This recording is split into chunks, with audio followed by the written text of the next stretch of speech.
अस्सलाम वालेकुम जी, welcome to by class. I hope आप सब ठीक होंगे। आज हम अपनी क्लाउड कंप्यूटिंग की फाइनल टर्म सीरीज़ में लेक्चर 40 कवर करेंगे, which is open issues in cloud. Total 6 modules इस चैप्टर में। So let's get started with module 212 which is overview. हम पढ़ते आ रहे हैं कि क्लाउड के बहुत सारे एडवांटेजेस हैं, डिसएडवांटेजेस हैं, थ्रेट्स हैं, बेनिफिट्स भी हैं। लेकिन हर आईटी सर्विस का सॉल्यूशन क्लाउड नहीं है। यानी जितनी भी आईटी सर्विसेज हैं, सॉफ्टवेयर हार्डवेयर कंपनीज हैं जो ये सर्विसेज प्रोवाइड करती हैं, इन तमाम कंपनीज़ की ऐसी सर्विसेज के लिए और इनके कंज्यूमर्स के लिए, यूज़र्स के लिए cloud can't be the only solution. अब क्योंकि हमें पता है कि क्लाउड कंप्यूटिंग जो है वो बहुत कॉम्प्लेक्स हार्डवेयर पे और सॉफ्टवेयर पे रन की जा रही होती है, तो इसकी वजह से ये बहुत ज़्यादा वल्नरेबल होती है। सिक्योरिटी बग्स को लेकर, सिक्योरिटी थ्रेट्स को लेकर इस मशीन पे रन की जा रही होती है, तो फिजिकल मशीन पर बहुत ज़्यादा डिपेंडेंट होती है कि अगर उस मशीन में कोई टेक्निकल एरर आ जाए तो इसका इस सर्विस पर, क्लाउड कंप्यूटिंग पर बहुत इफेक्ट पड़ता है। ये जो हार्डवेयर फेलियर, सिक्योरिटी थ्रेट्स या सॉफ्टवेयर बग्स, ये वाले जो इश्यूज़ हैं ये सिर्फ क्लाउड से हद तक लिमिटेड नहीं है, बल्कि और भी दूसरी बहुत सी आईटी सर्विसेज में, सॉफ्टवेयर्स में सेम इश्यूज़ होते हैं। तो ये नॉर्मल फ्लॉज हैं जो किसी भी टेक्नोलॉजी से रिलेटेड हो सकते हैं। और क्योंकि जो क्लाउड के लिए सॉफ्टवेयर्स बिल्ड किए जाते हैं वो बहुत ज़्यादा ह्यूज होते हैं, बड़े होते हैं, बहुत ज़्यादा कॉम्प्लेक्स होते हैं, जिसकी वजह से उनके क्रैश होने के चांसेस बहुत ज़्यादा होते हैं, उनमें एरर्स आने के चांसेस बहुत ज़्यादा होते हैं एज़ कम्पेयर टू जो स्टैंडर्ड सॉफ्टवेयर्स होती हैं, एवरीडे यूज़ के जो सॉफ्टवेयर्स होती हैं, क्योंकि वो उतने बड़े नहीं होते, उतने ह्यूज नहीं होते, उतने मैसिव नहीं होते, उतने कॉम्प्लेक्स नहीं होते। तो जस्ट बिकॉज़ कि क्लाउड में बहुत सारे सिक्योरिटी रिस्क हैं और ये बहुत फेल भी हो सकता है, इसके चांसेस हैं, तो इसका मतलब ये नहीं कि हम इसको यूज़ करना बंद कर दें, हम इसको अवॉइड करें। इसका मतलब ये है कि हमें स्मार्ट स्ट्रैटेजीज़ यूज़ करने की ज़रूरत है, हमें एडवांस टेक्नोलॉजीज़ यूज़ करने की ज़रूरत है, जिसकी वजह से हम इन सिक्योरिटी थ्रेट्स को, इन फेलियर्स को प्रिवेंट कर सकें, पहले से मैनेज कर सकें, उनको फिक्स कर सकें प्रॉब्लम्स को इनके होने से पहले। तो इन शॉर्ट क्लाउड एक बहुत ही पावरफुल टूल है। हर चीज़ के फ़ायदे भी होते हैं, नुकसानात भी होते हैं। तो इस वजह से ये परफेक्ट नहीं है, फेलियर स्टिल एग्जिस्ट करते हैं, बट हमें ऐसी स्ट्रैटेजीज़ लाने की ज़रूरत है जिसकी वजह से हम इन फेलियर्स का इफ़ेक्ट कम कर सकते हैं। हमें क्लाउड को अवॉइड करने की ज़रूरत नहीं है। Now let's move on to module 213 which is computing performance. हम अब तक ये बात बहुत दफ़ा पढ़ चुके हैं, रिपीट कर चुके हैं कि क्लाउड की बैकबोन है इंटरनेट। इंटरनेट के बगैर क्लाउड कुछ भी नहीं है। तो क्योंकि क्लाउड और क्लाउड सर्विसेज हेविली डिपेंड करते हैं इंटरनेट के ऊपर, इसकी वजह से सबसे कॉमन इशू है स्पीड का और कंट्रोल का। किसी भी सर्विस की, किसी भी क्लाउड सर्विस की हाई परफॉर्मेंस इंटरनेट पे डिपेंड करती है। और प्रिडिक्टेबिलिटी, प्रिडिक्ट का वैसे डिक्शनरी मीनिंग होता है किसी चीज़ के होने से पहले उसकी इत्तला दे देना, पेशन गोई कर देना। अब जैसे क्लाउड सर्विसेज में जो रियल टाइम टास्क होते हैं, जैसे कि वीडियो स्ट्रीमिंग है, वीडियो कॉल्स हैं, इसमें कंप्यूटिंग पावर को इंस्टेंटली काम करने की ज़रूरत है, कंसिस्टेंसी के साथ, बगैर फ्रीज हुए। तो इस तरह की जो रियल टाइम ऐप्स होती हैं उसमें हाई परफॉर्मेंस के साथ साथ प्रेडिक्टेबिलिटी भी इम्पॉर्टेंट है। नाउ क्लाउड परफॉर्मेंस को लेकर क्लाउड के अंदर क्या क्या चैलेंजेस है? First is latency. Simple words में बोलूँ, लेटेंसी का मतलब होता है डिले। तो लेटेंसी वो टाइम कहलाता है जो आपके मैसेज को लगता है आपकी डिवाइस से निकलकर क्लाउड तक जाने में और फिर वापस आपकी डिवाइस तक आने में, क्योंकि ये एक हैविली इंटरनेट पे डिपेंड करता है और इंटरनेट बहुत सारे डिफरेंट पाथवेज यूज़ करते हैं। इस वजह से इस टाइम को, इस डिले को, इस लेटेंसी को प्रिडिक्ट करना बहुत मुश्किल होता है या अनप्रिडिक्टेबल होता है। तो ये जो आपकी डिवाइस से किसी डेटा का निकल के क्लाउड तक जाना या फिर किसी रिसीवर तक जाना फिर वापस आप तक आना, ये राउंड ट्रिप टाइम कहलाता है। That is offline data synchronisation.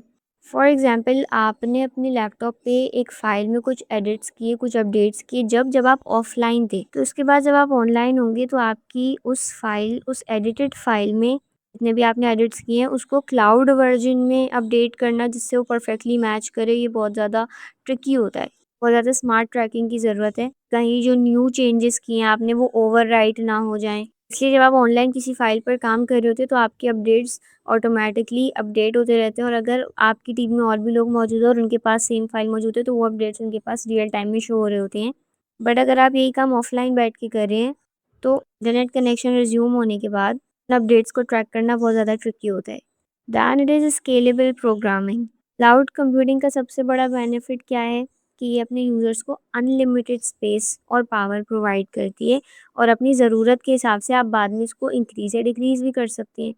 तो जो पुराने सॉफ्टवेयर्स होते हैं जिनको लेगेसी सॉफ्टवेयर्स कहा जाता है, अगर उनको अपडेट ना किया जाए, स्पेशली रीराइट ना किया जाए, तो वो क्लाउड के इस फीचर को यूज़ नहीं कर सकते, इंटीग्रेट नहीं कर सकते। Then it is data storage management. Cloud users अपने डेटा के ऊपर चाहते हैं कि उनका फुल कंट्रोल हो, स्टार्ट से लेकर फिनिश तक। जो पूरा डेटा का लाइफ साइकिल होता है, डेटा क्रिएट होने से परमानेंटली डिलीट होने तक, उस पूरे साइकिल पर यूज़र्स का कंट्रोल होना चाहिए। उनको पता होना चाहिए कि उनका डेटा कौन-कौन देख सकता है, कौन-कौन एक्सेस कर सकता है, कितनी देर के लिए उसको स्टोर किया जाता है, और अगर कोई आपकी विदाउट परमिशन एक्सेस करने की कोशिश करे आपकी फ़ाइल्स को या फिर आपके अकाउंट हैक करे, तो फ़ौरन आपको इंस्टेंट अलर्ट मिलने चाहिए। तो आज के टाइम पे हमारा थोड़ा बहुत कंट्रोल है अपने डेटा के ऊपर, पूरे लाइफ़ साइकिल हम कंट्रोल स्टिल नहीं कर सकते। हाँ, अगर कोई हमारा अकाउंट कहीं डिफरेंट लोकेशन पर एक्सेस करने की कोशिश की जाती है तो हमें अलर्ट्स मिलते हैं, बट हमने पिछले मॉड्यूल्स में पढ़ा था कि अगर फ्रीक्वेंटली ऐसा होता है तो हमें इस तरह की फ्रीक्वेंट नोटिफिकेशंस नहीं आती, तो still this is an issue.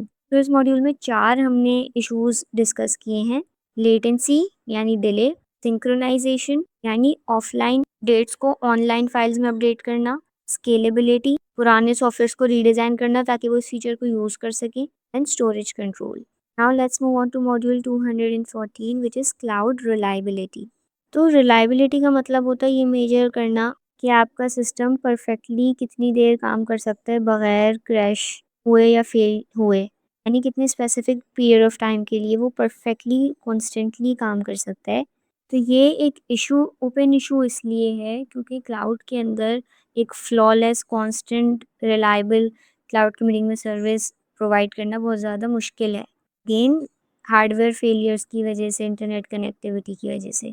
तो क्लाउड रिलायबिलिटी का मतलब होता है कि आप अपने सिस्टम पर ये ट्रस्ट करते हैं कि वो अपनी जॉब ख़त्म करेगा बगैर फेल हुए, क्रैश किए या डेटा लूज़ किए। तो ये डिपेंड करता है 2 चीज़ों पे, आपके क्लाउड प्रोवाइडर के फिज़िकल इंफ्रास्ट्रक्चर के ऊपर, यानी जो फिज़िकल इक्विपमेंट्स है, सर्वर, पावर बैकअप, स्टोरेज वगैरह उन पर, और दूसरा आपकी खुद की इंटरनेट कनेक्टिविटी के ऊपर। इसको मेजर करना मुश्किल इसलिए है क्योंकि क्लाउड सिस्टम बहुत ज़्यादा अगेन मैसिव होते हैं, बहुत बड़े होते हैं और बहुत ज़्यादा कॉम्प्लेक्स नेटवर्क उनमें इन्वॉल्व्ड होते हैं। सॉफ्टवेयर्स, हार्डवेयर सब एक साथ काम कर रहे होते हैं। तो ये रिलायबिलिटी को एग्जैक्टली कैलकुलेट करना और इसकी गारंटी देना प्रोवाइडर्स के लिए, कंपनीज़ के लिए बहुत मुश्किल होता है। तो इस रिलायबिलिटी के फैक्टर की वजह से कौन-कौन से इश्यूज़ होते हैं? First is network dependence. Again cloud की बैकबोन है इंटरनेट, इंटरनेट के बगैर क्लाउड कुछ भी नहीं है। यूज़ करने के लिए क्लाउड आपको इंटरनेट चाहिए ही चाहिए। अगर आपका इंटरनेट डाउन है या किसी हैकर ने, किसी अटैकर ने अटैक किया है आपके नेटवर्क के ऊपर, तो आप अपनी क्लाउड सर्विसेज को एक्सेस नहीं कर सकते। दूसरा फैक्टर है सेफ्टी क्रिटिकल प्रोसेसिंग। जो हाई स्टेक्स टेक्नोलॉजी होती है जैसे कि हॉस्पिटल लाइफ सपोर्ट से related softwares, nuclear power plant controls या फिर एयरप्लेन के ऑटो पायलट्स, उनके साथ हम क्लाउड को ट्रस्ट नहीं कर सकते क्योंकि अगर इनको सर्विसेज प्रोवाइड करते हुए इंटरनेट थोड़ा सा डाउन हुआ या फिर क्लाउड में कोई ग्लिच आया, कोई टेक्निकल एरर आया इवन फॉर फ्यू सेकेंड्स, तो इससे किसी जान को खतरा हो सकता है, कोई बड़ा इफेक्ट पड़ सकता है, बड़ा नुकसान हो सकता है। तो इस तरह के हाई स्टेक टेक्नोलॉजीज़ जो होती हैं वो लोकल और डेडिकेटेड हार्डवेयर पे ही रन करते हैं, उनके साथ हम क्लाउड को ट्रस्ट नहीं कर सकते। रिलायबिलिटी की वजह से कौन से 2 फैक्टर्स इफ़ेक्ट होते हैं? नेटवर्क डिपेंडेंस, इंटरनेट पर डिपेंडेंसी, और दूसरा क्रिटिकल एप्लीकेशंस जो हाई स्टेक टेक्नोलॉजीज़ होती हैं, उनके साथ हम क्लाउड को ट्रस्ट नहीं कर सकते। Now let's move on to module 215 which is economic goals. Cloud का सबसे बड़ा बेनिफिट हम क्या पढ़ते आ रहे हैं कि वो अपने कंज्यूमर्स के लिए चीप पड़ता है, कि अपफ्रंट कॉस्ट यानी इनिशियल कॉस्ट आपको नहीं लगानी पड़ती, आपको मेंटेन करने के लिए कोई मेंटेनेंस पे नहीं करनी है, आपको सिर्फ एक सब्सक्रिप्शन पे करनी है, बाकी मैनेज करना, मेंटेन करना इंफ्रास्ट्रक्चर को प्रोवाइडर का काम है। ऐसी service with such cost benefits दी जाती है बहुत ज़्यादा तादाद में यूज़र्स को, बट स्टिल कुछ इकोनॉमिक रिस्क्स होती हैं जो क्लाउड कंप्यूटिंग के साथ कनेक्टेड होते हैं, वो हम पढ़ेंगे। First is SLA evaluation. Service level agreement यानी वो कॉन्ट्रैक्ट जिसमें प्रोवाइडर अपने कंज्यूमर्स से प्रॉमिसेस करता है कि उसका क्लाउड किस तरह परफॉर्म करेगा। तो करंटली ये चेक करना कि क्या प्रोवाइडर अपने प्रॉमिसेस को पूरा कर रहा है, ये बहुत ज़्यादा कॉम्प्लिकेटेड है। मैनुअल ऑडिट्स की ज़रूरत पड़ती है। अगर तो आप कोई बिज़नेस हैं तो आप रेगुलेटर ऑडिट्स परफॉर्म करा सकते हैं, बट अगर आप एक इंडिविजुअल इंसान हैं जो क्लाउड को अपने पर्सनल यूज़ के लिए यूज़ कर रहे हैं, तो ये आपके लिए बहुत ज़्यादा इम्पॉसिबल बात है। यहाँ पर इंडस्ट्री में सिंपल और ऑटोमेटेड टेम्पलेट्स होनी चाहिए जिनके ज़रिए जो यूज़र्स हैं वो इजीली खुद चेक कर सकें कि क्या उन रूल्स को फॉलो किया जा रहा है या नहीं। Then it is portability of workloads. बहुत ज़्यादा ह्यूज अमाउंट में डेटा ट्रांसफ़र करना, अपने प्रोग्राम्स ट्रांसफ़र करना यानी वर्कलोड, ये सब डेटा प्रोग्राम आपके वर्कलोड है। तो इन वर्कलोड को ट्रांसफ़र करना between one cloud provider to another ये बहुत ज़्यादा मुश्किल है, स्लो है और बहुत ज़्यादा रिस्की भी होता है और कॉम्प्लेक्स भी, क्योंकि हर क्लाउड प्रोवाइडर का इंफ्रास्ट्रक्चर डिफरेंट होता है, ये हम पहले भी पढ़ चुके हैं। Then factor is interoperability. तमाम क्लाउड प्रोवाइडर जितने भी हैं वो हर कोई अपना अलग अलग डिफरेंट टूल्स यूज़ करते हैं, सिस्टम्स यूज़ करते हैं, डिफरेंट इंफ्रास्ट्रक्चर यूज़ करते हैं, जिसकी वजह से एक कॉमन या फिर एक यूनिवर्सल स्टैंडर्ड नहीं है क्लाउड के अंदर, जिससे कॉमन इशू सामने आता है वेंडर लॉक इन का।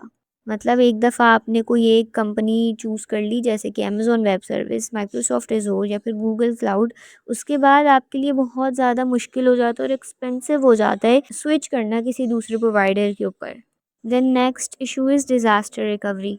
अगर कोई क्लाउड कोई मेजर फेलियर फेस करता है जैसे कि डेटा लॉस हो जाए, हैक हो जाए या फिर सर्वर क्रैश कर जाए, तो जो कंपनी है और जो प्रोवाइडर है उन दोनों को लॉस होता है।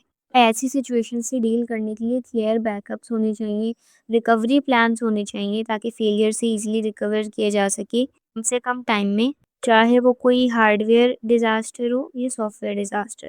तो ये 4 economic goals SLA valuation, portability, interoperability और डिज़ास्टर रिकवरी आपको पता होने चाहिए कि ये इकोनॉमिक गोल्स हैं, इकोनॉमिक इश्यूज़ हैं क्लाउड कंप्यूटिंग के अंदर, ये शॉर्ट में आ सकता है। Then move on to module 216 which is compliance. Compliance का मतलब होता है लीगल रूल्स को फॉलो करना, सिक्योरिटी स्टैंडर्ड्स को फॉलो करना। जो यूएस गवर्नमेंट एजेंसीज़ हैं, निस्ट है, हमने पढ़ा था national institute of standards and technology, ये जो एजेंसीज़ हैं ये कंटिन्यूअसली काम कर रही हैं नई गाइडलाइंस बनाने पर ताकि कंप्लायंस इश्यूज़ को सॉल्व किया जा सके between consumers and providers. But ये एक शेयर्ड रिस्पॉन्सिबिलिटी है between cloud provider and cloud consumer. As a consumer आप लीगली रिस्पॉन्सिबल हैं ये मेक श्योर करने के लिए कि एज अ यूज़र आप पर जितने भी रूल्स अप्लाई होते हैं आप उनको स्ट्रिक्टली फॉलो करें। बट आप पर ये लीगल रूल्स अप्लाई करना ये क्लाउड प्रोवाइडर की रिस्पॉन्सिबिलिटी है, क्योंकि क्लाउड प्रोवाइडर ही है जो एक्चुअली में ये सिक्योरिटी फीचर्स रन कर रहा होगा, बिल्ड कर रहा होगा, आप पर इम्प्लीमेंट कर रहा होगा।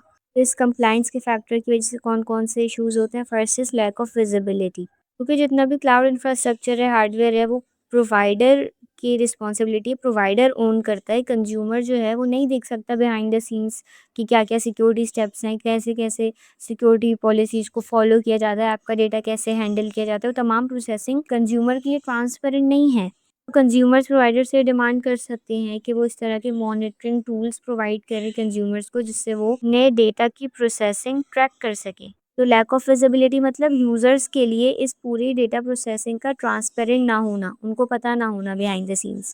Then proof of compliance. Providers की तरफ से कंज्यूमर्स को ये गारंटी दी जानी चाहिए कि प्रोवाइडर जितने भी स्पेसिफिक प्राइवेसी रूल्स हैं उनको फॉलो करता है या नहीं। जैसे फॉर एग्जांपल कि अगर कोई क्लाउड एप्लीकेशन है हेल्थ केयर से रिलेटेड, तो उसमें जब यूज़र अपना हेल्थ डेटा डालता है पर्सनल, तो उसको सिक्योर रखा जाता है, प्राइवेट रखा जाता है या नहीं, या फिर आपकी किसी शॉपिंग एप्लीकेशन में आपकी बैंक की डिटेल्स हैं, आपकी पेमेंट के लिए आपकी कार्ड डिटेल्स हैं, तो उनको स्पेसिफिकली स्टैंडर्ड्स फॉलो करके सिक्योर रखा जाता है या नहीं, तो इन चीज़ों का प्रूफ दिया जाना चाहिए कंज्यूमर्स को प्रोवाइडर्स की तरफ से। देन अगर कोई डेटा ब्रीच होता है या फिर कोई हैकर अटैक करता है, तो दोनों प्रोवाइडर और कंज्यूमर दोनों को इन्वेस्टिगेट किया जाना चाहिए, डिजिटल फॉरेंसिक की जानी चाहिए कि ये कैसे हुआ, किसकी तरफ से डैमेज हुआ था, ताकि जो लीगल एक्शन है उसके लिए एविडेंस मिल सके, प्रूफ मिल सके।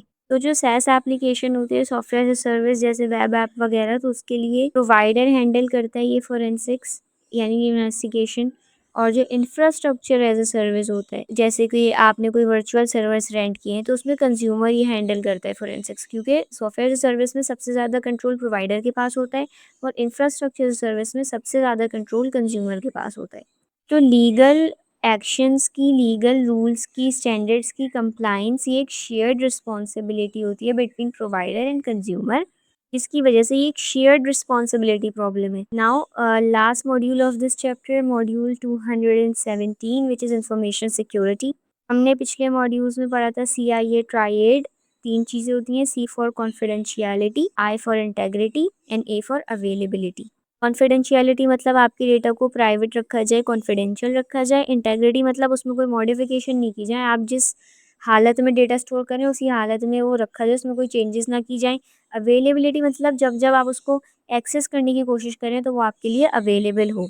तो वो सिक्योरिटी मेजर्स क्या होते हैं जिनकी बेसिस पर कॉन्फिडेंशियलिटी, इंटेग्रिटी, अवेलेबिलिटी को मेजर किया जाता है। फर्स्ट इज एडमिन कंट्रोल, यानी ऐसे कुछ स्ट्रिक्ट लीगल रूल्स जो ये डिक्टेट करें कि कौन कौन से एम्प्लॉयज़ हैं जो आपके डेटा को एक्सेस कर सकते हैं, रीड कर सकते हैं, डिलीट कर सकते हैं, चेंज कर सकते हैं, उसको मूव कर सकते हैं किसी डिफरेंट लोकेशन पर। Then it is physical control, यानी वो एक्चुअल सर्वर्स जहाँ पर आपका डेटा स्टोर्ड है उनको सेफ रखा जाए, सिक्योर रखा जाए, लॉक्स लगा के, सिक्योरिटी गार्ड्स के जरिए, कैमरास के जरिए। Then there are technical tools, company जो है वो सॉफ्टवेयर्स यूज़ करती हैं मैनेज करने के लिए कि कौन कौन लॉगिन कर रहा है, कैसे लॉगिन कर रहा है, किस टाइम लॉगिन कर रहा है सिस्टम में। तो उस सॉफ्टवेयर को कहते हैं identity and access management, IAM। Then data transfer करने के दौरान और बैकअप में स्टोर करने के दौरान उसको स्क्रैम्बल कर दिया जाता है, इनक्रिप्ट कर दिया जाता है, तो ये इनक्रिप्शन कहलाती है। तमाम सिक्योरिटी स्टैंडर्ड्स को ट्रैक किया जाता है, डेटा प्रोसेसिंग को ट्रैक किया जाता है, इसको ऑडिट कहते हैं।